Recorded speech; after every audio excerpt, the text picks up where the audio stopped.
Hi everyone, my name is Daniel Aguilera Calderon, and this is a podcast about the power of English literature in language learning.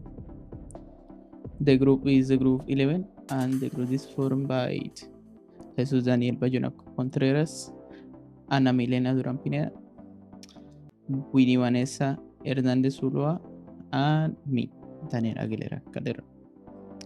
And for a start, I want to ask someone if do you know that English literature not only brings us closer to English history and society in general, but also helps us improve our language learning by changing the way we think, express, and create. As a teenager, I rarely pick up a book to read, unaware of the impact this practice would have on my existence. Now I understand that reading not only strengthens our mental muscles, but also expands our lexicon and perfects our grammar.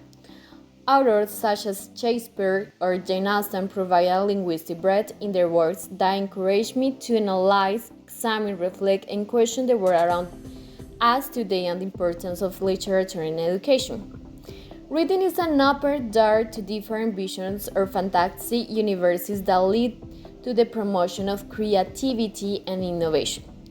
In a contemporary world where these competencies or skills are indispensable, I feel that this transferred entity is essential for the acquisition of critical thinking and problem solving skills.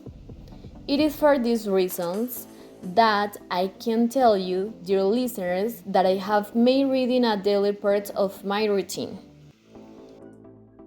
Okay, when it does nice, that's perfect. We know that English literature broadens horizons by teaching you to analyze complex ideas and express them with creativity. And for the next section, I have a question.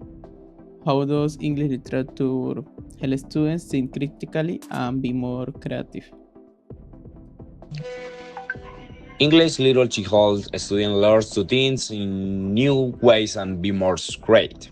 For example, when they read history like Romeo and Juliet and Animal Farm, they, don't- they don't just read the form, they look deeper. They ask a question like, we did the characters made as closest? What can be learned for the history? This helps them think critical and understand different areas. Literature also spread credit students can manage the urging, write these old histories or at our scene. It helps them spread themselves and things outside the boat. By reading English literature in class, students grow their means and learning skill that help them in life, don't use in school. Okay, Daniel, I like that. I like because stories like Romeo and Juliet inspire us to question life's choice, fostering empathy and critical insight.